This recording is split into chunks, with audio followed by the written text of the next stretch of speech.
Constance, Zimmer and Shiri Appleby in Unreal. Hulu on Monday, Lifetime dumped the fourth and final season of Unreal on Hulu, where it's now available to stream in its entirety. It was, to put it mildly, an unceremonious end for a Peabody-winning series that once promised a prestige makeover for a long-maligned network. Based on the experiences of co-creator Sarah Gertrude Shapiro, a former producer on The Bachelor, the behind-the-scenes melodrama never recovered creatively from the departure of its first showrunner, and other co-creator, Marty Noxon, the TV powerhouse behind HBO's Sharp Objects and AMC's Deepland. But Unreal's Season 4 shouldn't be so quickly dismissed. Yes, it stumbles out of the gate and meanders for a while. But it gradually returns, confidently and furiously, to its greatest strengths, an insider's indictment of the reality TV making process and a candidly complicated exploration of female mentorship in a male-run industry. Even without Shapiro's knowledge of its inner workings, the Bachelor franchise was always an easy target for criticism. ABC's reality juggernaut seemed to confirm the worst last summer when a contestant was allegedly raped on the set of Bachelor in Paradise, an offshoot of The Bachelor in which rejected contestants from previous seasons of it and The Bachelorette must hook up with one another to stay on the show. A crew member recalled a female competitor going limp and a male competitor performing oral and penetrative sex with her while the woman appeared unconscious. Filming halted, then resumed, while rumors swirled that the incident could spell the end of Paradise. No such thing came to pass, of course. ABC capitalized on the media attention over the sexual assault, then papered over the event with what The Bachelor recapper Ali Barthwal called one of, if not the most, egregious and irresponsible discussions about sexual assault I have ever seen. Unsurprisingly, the victim described her experience on Paradise as the hardest year of my life and my family's life besides my mom going through cancer. I didn't want to leave my house, she continued. I didn't want to eat. I didn't want to talk to anyone.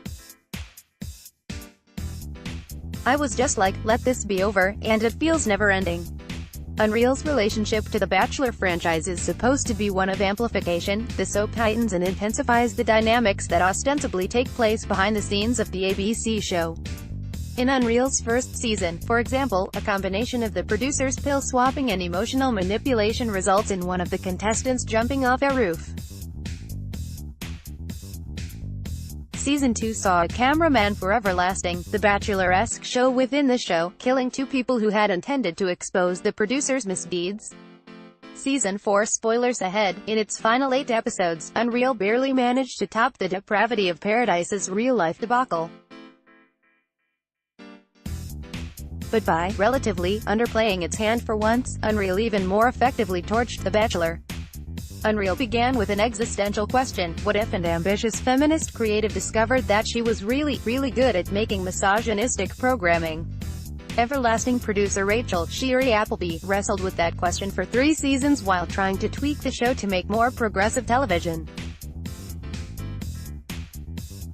Always standing in Rachel's way was her boss and only friend Quinn, played by Constance Zimmer, but as the start of Season 4, Rachel finally gives in to her worst impulses. With new producer Tommy Francois Arnaud, she creates a lowest common denominator version of Everlasting that forces the contestants to instantly couple up, lest they become open to elimination. In short, Rachel and Tommy create Bachelor in Paradise, though even that spin-off isn't as sadistic as this new iteration of Everlasting, which starts with a hot or not game that sends the not hot enough women falling through a trapdoor into a stream of mud, and later involves an event in which female contestants pelt each other with eggs. But the pièce de résistance is Rachel's plan to push 2 participants, a rapist and his victim, into a room together. A survivor herself, Rachel wants revenge for Maya, Natasha Wilson, the still traumatized victim. The producer's sick idea of feminist must-see TV. When Rachel is thwarted in her initial scheme, the plan B she devises is even more terrifying.